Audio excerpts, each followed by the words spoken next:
salvation. That is what religion offers to us. And what does salvation mean? Not some change merely in our juridical status, but salvation means a total transformation of our whole life. Salvation is not just a single event, an isolated moment, but salvation is a process that goes on right up to the end of our life. Some little time ago, travelling in a railway train, I was asked by the person sitting opposite me, a complete stranger, "Are you saved?" I thought to myself, how shall I answer? If I say I am saved, isn't that overconfident? St. Paul, long after his conversion on the road to Damascus, says, "I am afraid lest, having preached to others, I myself will fall away."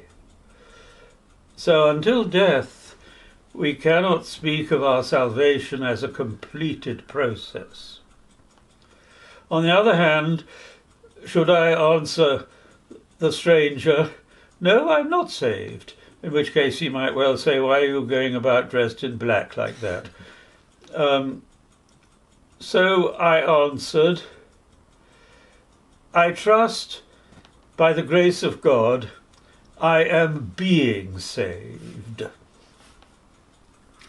So I use the continuous present, not a single event, not something completed, but an ongoing journey.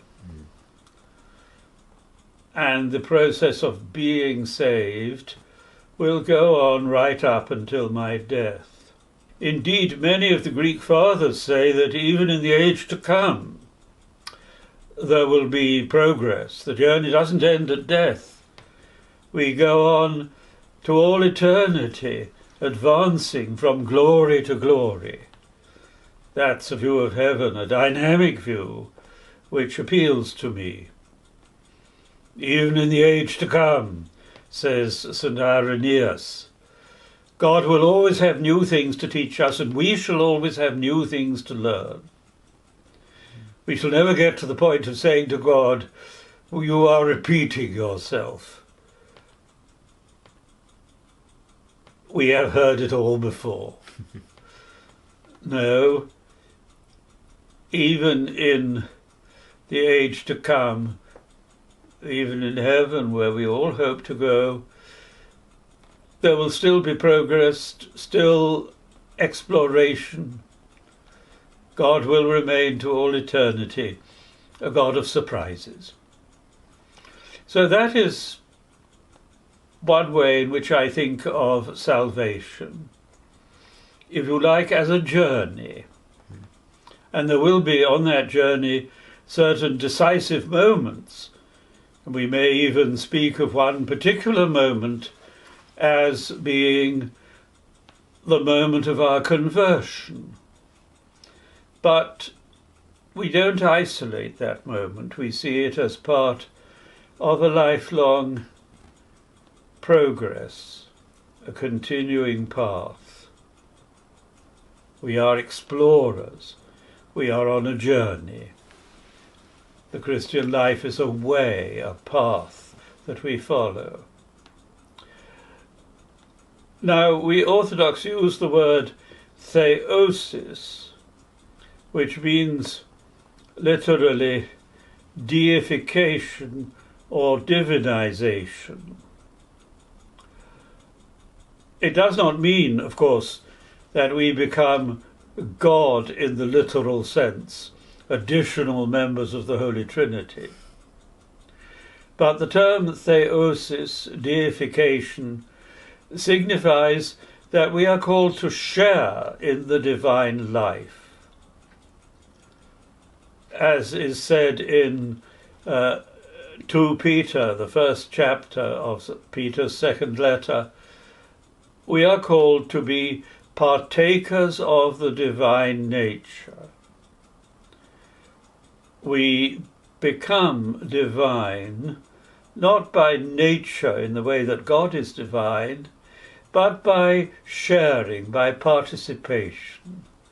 Theosis means then, along with salvation, a total transformation of our being. And that transformation will, of course, never be complete in this present life. But we are on a journey. And the purpose of that journey is life in Christ.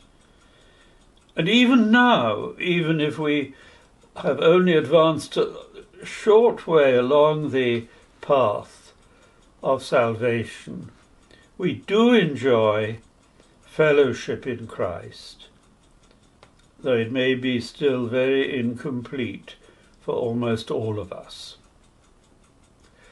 One writer in the 15th century, 14th century in Byzantium, St. Nicholas Kavasilas, says, God is the ultimate aim of our journey, but he is also the inn at which we stay for the night. So there is always in our life here on earth, perhaps also in heaven, an experience of here and now, but also an experience of not yet, there is more.